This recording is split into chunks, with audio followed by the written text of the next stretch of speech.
আসসালামু আলাইকুম প্রিয় দর্শক, ওয়াজিয়াস মম কিচেনে আপনাদের সবাইকে আবারও স্বাগতম।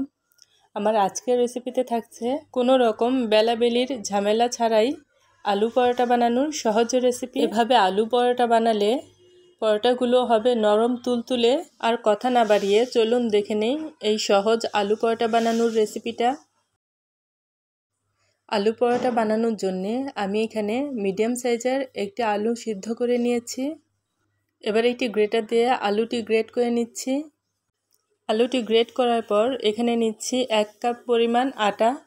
আমি আজকে আটা দিয়ে আলু পরোটাটা বানাবো, তো আপনারা চাইলে ময়দা দিয়েও আলু পরোটাটি তৈরি করতে পারেন। এবার এখানে নিচ্ছি পরিমাণ মতো লবণ, 1/4 চা চামচ হলুদের গুঁড়া, 4টি কাঁচামরিচ কুচি আর দিচ্ছি 2টি পেঁয়াজ কুচি আর কিছু ধনিয়া পাতা কুচি। এবার শুকনো উপকরণগুলো একটু মিশিয়ে নিচ্ছি।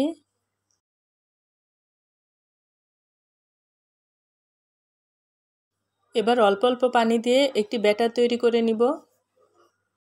এভাবে আপনারা পুর ভরা কিংবা মাখা বেলার ঝামেলা ছাড়াই সহজেই আলু পরোটা তৈরি করতে পারবেন। আমি এই আলু পরোটায় হলুদের গুঁড়াটা ব্যবহার করেছি সুন্দর একটা কালারের জন্য। আর পেঁয়াজ, কাঁচামরিচ আর ধনিয়া পাতা কুচি দিলে এই আলু পরোটাটা খেতে অনেক বেশি মজা লাগে। এ পর্যায়ে আপনারা দেখতেই পাচ্ছেন আমি একটি স্মুথ ব্যাটার তৈরি করে নিয়েছি।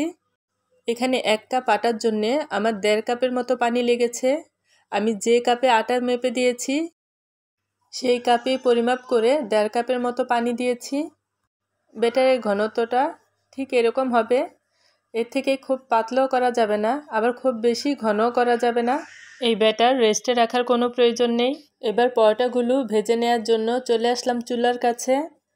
এবার চুলায় একটি ফ্রাই প্যান বসিয়ে কিছুটা তেল ব্রাশ করে নিচ্ছি। আমি আজকে সয়াবিন তেল দিয়ে পরোটাগুলো ভেজে নিব, সেজন্য ফ্রাই প্যানে সয়াবিন তেল ব্রাশ করে নিলাম।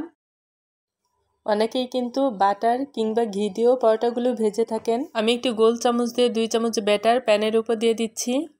তারপর চামচটি দিয়ে এভাবে ঘুরিয়ে ঘুরিয়ে হালকা হাতে একটু বড় করে রুটির মতো গোল করে নিতে হবে। এ সময় আমরা চুলার আঁচ মিডিয়ামে রাখবো। পরোটার উপরের দিকটা যখন এরকম ড্রাই হয়ে আসবে তখন ব্রাশ দিয়ে পরোটার উপরের দিকটায় তেল ব্রাশ করে দিতে হবে। তেল ব্রাশ করা হয়ে গেলে পরোটাটি আমরা উল্টিয়ে দিব। ঠিক যেভাবে আমরা পরোটা ভাজি সেই একইভাবে এই পরোটাগুলো ভেজে নিতে হবে। এভাবে চেপে চেপে পরোটাগুলো আমরা ভেজে নিব। 2-3 বার উল্টিয়ে পাল্টিয়ে এভাবে আমরা পরোটাগুলো চেপে চেপে ভেজে নিব।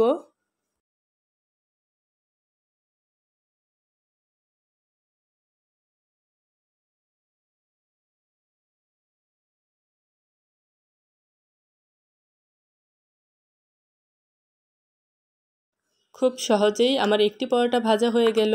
একইভাবে আমি সবগুলো পরোটা ভেজে নিব। আমি আরও একটি পরোটা ভেজে আপনাদের দেখিয়ে দিচ্ছি।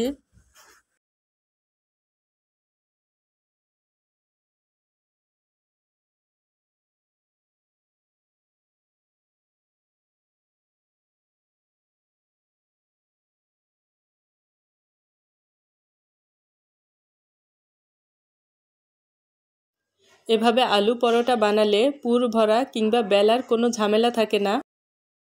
আর খুব সহজেই অনেকগুলো পরোটা বানিয়ে নেওয়া যায়। পরোটাগুলো হয় নরম তুলতুলে আর খেতেও মাশাআল্লাহ অনেক মজার। যারা নতুন তারা কিন্তু সহজেই এভাবে আলু পরোটাগুলো বানিয়ে নিতে পারেন। আশা করি আমার আজকের রেসিপি আপনাদের কাছে ভালো লেগেছে। আর যদি ভালো লেগে থাকে তাহলে প্লিজ একটা লাইক, কমেন্টস আর শেয়ার করবেন। সবাই ভালো থাকবেন।